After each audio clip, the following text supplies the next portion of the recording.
স্পেনের ভাষা শেখার নতুন একটি ক্লাসে আপনাকে জানাই স্বাগতম। আপনারা যারা স্প্যানিশ ভাষাতে কথা বলা শিখতে চান তাদের জন্য আমাদের আজকের ভিডিওটি খুবই গুরুত্বপূর্ণ হবে, কারণ এই ভিডিওতে গুরুত্বপূর্ণ বিপরীত সপরীত শব্দার্থ বলা শেখাবো। তো চলুন আমাদের আজকের ভিডিওটি শুরু করা যাক। শুরুতে আরেকটি কথা বলি, আপনি যদি আমাদের চ্যানেলটিতে নতুন হয়ে থাকেন অবশ্যই আমাদের চ্যানেলটি সাবস্ক্রাইব করে রাখবেন, ভিডিওগুলোতে লাইক কমেন্ট করবেন। তো দেখুন, আমাদের এখানে প্রথমে একটা শব্দ রেখেছি, সেটা হচ্ছে আগুন। আগুন এটাকে আমরা স্পেনে বলি ফুয়েগো। স্প্যানিশ শব্দার্থ ফুয়েগো মানে হচ্ছে আগুন। এখন আমরা কি শিখব? আগুন এটার বিপরীত শিখব। আগুন এটার বিপরীতে আমরা বলি পানি। পানি এটাকে স্পেনে বলা হয় আগুয়া। স্প্যানিশ শব্দার্থ আগুয়া মানে পানি, ফুয়েগো মানে আগুন। এরপর এখানে রাখা আছে ভালো। ভালো এটাকে স্পেনে বলা হয় বিয়েন। স্প্যানিশ শব্দ বিয়েন মানে হচ্ছে ভালো। তো ভিউয়ার্স, ভালো আমরা শিখলাম, এখন আমরা শিখব খারাপ। ভালো এটার বিপরীত খারাপ। খারাপকে আমরা স্পেনে বলি মালো। স্প্যানিশ শব্দ মালো মানে খারাপ, বিয়েন মানে ভালো। আমরা পরবর্তীতে রেখেছি আলো। আলো বা লাইট এটার স্প্যানিশ হচ্ছে লুস। স্প্যানিশ শব্দার্থ লুস মানে হচ্ছে আলো। আলো শিখে নিলাম, এখন আমরা শিখব আলোর বিপরীত অন্ধকার। অন্ধকার এটাকে স্পেনে বলা হয় ওস্কুরো। স্প্যানিশ শব্দার্থ ওস্কুরো। ওস্কুরো মানে অন্ধকার, লুস মানে আলো। এখানে রেখেছি কাছে।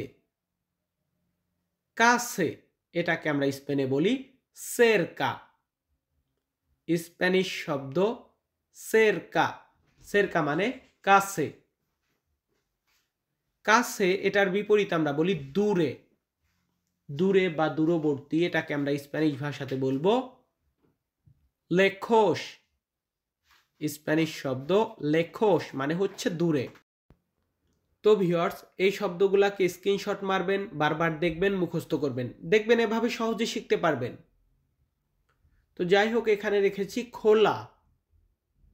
খোলা এটাকে স্পেনে বলা হয় আবিয়ের্তো। স্প্যানিশ শব্দ আবিয়ের্তো মানে হচ্ছে খোলা। খোলা এটার বিপরীত কি? এটার বিপরীত বন্ধ। বন্ধ এটাকে আমরা স্প্যানিশ ভাষাতে বলবো সেররাদো। আবিয়ের্তো মানে খোলা, সেররাদো মানে বন্ধ। তো ভিউয়ার্স, আমরা শিখে নিলাম খোলা, বন্ধ, আবিয়ের্তো, সেররাদো। এরপর আমরা শিখতেছি ধ্বনি। ধ্বনি এটাকে স্পেনে বলা হয় রিকো। স্প্যানিশ শব্দ রিকো। রিকো মানে ধ্বনি। ধ্বনি এটার বিপরীত কি? গরিব। গরিব এটাকে স্প্যানিশ ভাষাতে বলা হয় পোব্রে। স্প্যানিশ শব্দ পোব্রে মানে গরিব, রিকো মানে ধনী। তো পরবর্তী শব্দের দিকে আমরা যাব। আমাদের পরবর্তী শব্দটি আছে আগে। আগে এটাকে স্প্যানিশ ভাষাতে বলা হয় আনতেস। আনতেস শব্দের অর্থ হচ্ছে আগে। আগে এটার বিপরীত আমাদের শিখতে হবে, সেটা হবে পরে। আগে আনতেস, পরে তারদে। স্প্যানিশ শব্দার্থ তারদে মানে বোঝায় পরে বা পরবর্তীতে। আগে এটাকে বোঝায় আনতেস। এখানে রাখা আছে সহজ। আমি কোন একটা কাজ করব, কাজটা সহজ। তো তো সহজ এটার স্প্যানিশ হবে ফাসিল। ফাসিল মানে হচ্ছে সহজ। সহজ এটার বিপরীতে আমরা শিখব কঠিন। কঠিন এটাকে আমরা স্পেনে বলি দুরো। স্প্যানিশ শব্দ দুরো, দুরো মানে কঠিন। তো বন্ধুরা, আমরা এখন পরবর্তী ধাপে যাব। আমাদের পরবর্তী শব্দটি আছে সত্যি। এই যে আমরা সত্য কথা বলি, সত্য বা সত্যি, এটাকে স্পেনে বলা হয় verdadero। verdadero শব্দের অর্থ হচ্ছে সত্যি। এটার বিপরীত হবে মিথ্যা। সত্য মিথ্যা। মিথ্যা এটাকে স্পেনে বলা হয় mentir। স্প্যানিশ শব্দ mentir মানে মিথ্যা, verdadero মানে সত্য। এরপর আমরা রেখেছি ঠান্ডা। ঠান্ডা এটাকে স্প্যানিশ ভাষাতে বলা হয় ফ্রিও। স্প্যানিশ শব্দ ফ্রিও মানে হচ্ছে ঠান্ডা। তো ভিউয়ার্স, ঠান্ডা শিখলাম। এরপর আমরা কি শিখব? গরম। গরম এটাকে স্প্যানিশ ভাষাতে বলা হয় কালিয়েন্তে। স্প্যানিশ শব্দার্থ কালিয়েন্তে মানে গরম, ফ্রিও মানে ঠান্ডা। এখন শিখে একটু পরে ভুলে গেলে লাভ নাই, মনোযোগ দিয়ে দেখতে হবে, প্রয়োজনে খাতায় লিখে রাখতে হবে। তো যাই হোক, পরবর্তী শব্দটি আছে শুরু। শুরু এটাকে বলা হয় কোমেনসার। স্প্যানিশ শব্দ কোমেনসার মানে হচ্ছে শুরু। শুরুর বিপরীত কি? শুরু শেষ। শেষ এটাকে আমরা স্পেনে বলি ফিন। স্প্যানিশ শব্দ ফিন মানে হচ্ছে শেষ, কোমেনসার মানে হচ্ছে শুরু। এরপর আমরা রেখেছি নতুন। নতুন এটাকে স্প্যানিশ ভাষাতে বলা হয় নুয়েভো। স্প্যানিশ শব্দার্থ নুয়েভো। আবারও বলতেছি, স্প্যানিশ শব্দার্থ নুয়েভো, এটার মানে হচ্ছে নতুন। এখানে আমরা রেখেছি পুরাতন। পুরাতন বা পুরনো এটাকে স্পেনে বলা হয় বিয়েখো।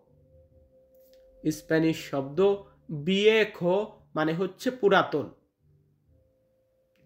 তো ভিউয়ার্স, আমরা লাস্ট ধাপে যাব। আমাদের এখানে প্রথম শব্দটি রাখা আছে পুরুষ। পুরুষ এটাকে স্প্যানিশ ভাষাতে বলা হয় মাসকুলিনো। মাসকুলিনো মানে হচ্ছে পুরুষ। আমার সাথে বলুন, কি মানে পুরুষ? মাসকুলিনো মানে পুরুষ। পুরুষের বিপরীত হচ্ছে মহিলা। মহিলা এটাকে স্পেনে বলা হয় মুখের। স্প্যানিশ শব্দ মুখের মানে মহিলা, মাসকুলিনো মানে পুরুষ। এখানে আমরা রেখেছি আশা। আশা এটাকে স্প্যানিশ ভাষাতে বলা হয় বেনির।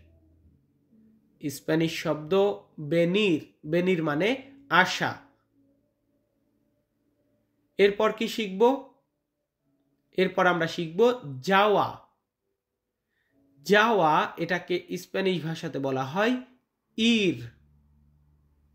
স্প্যানিশ শব্দ ইর। ইর মানে যাওয়া, বেনির মানে আশা, মুখের মানে মহিলা, মাসকুলিনো মানে পুরুষ। এখানে আমরা রেখেছি সকাল। সকাল এটাকে বলা হয় মানিয়ানা। স্প্যানিশ শব্দার্থ মানিয়ানা মানে হচ্ছে সকাল। সকাল এটার বিপরীত কি? বিকাল। বিকাল এটাকে আমরা স্পেনে বলি তারদে। স্প্যানিশ শব্দার্থ তারদে মানে হচ্ছে বিকাল, মানিয়ানা মানে হচ্ছে সকাল। এরপর আমরা রেখেছি দিন। দিন এটাকে স্প্যানিশ ভাষাতে বলা হয় দিয়া। স্প্যানিশ শব্দ দিয়া। দিয়া মানে দিন। তো আমরা দিন শিখলাম, সকাল শিখলাম, বিকাল শিখলাম, এরপর আমরা শিখব রাত। দিন, রাত। রাত এটাকে আমরা স্প্যানিশ ভাষাতে বলবো নোচে। স্প্যানিশ শব্দ নোচে। নোচে মানে রাত। তো ভাই দেখুন, আমি তন্ময় স্পেনের ভাষা শেখার ভিডিও মেক করি। তো অনেক কষ্ট করে ভিডিওগুলো তৈরি করি। আপনাদের যদি ভিডিওগুলো ভালো লাগে বা আপনাদের উপকারে আসে, তাহলে অবশ্যই দয়া করে ভিডিওগুলোতে লাইক কমেন্ট করবেন, আমাদের চ্যানেলগুলো সাবস্ক্রাইব করবেন। আর আপনাদের কোন ধরনের ভাষা প্রয়োজন অবশ্যই কমেন্টে লিখে জানাবেন, আমি আপনাদেরকে ভিডিও তৈরি করে দিয়ে দিব। সকলে ভালো থাকবেন, সুস্থ থাকবেন। আবারও দেখা হবে নতুন কোনো ভিডিওতে। ধন্যবাদ।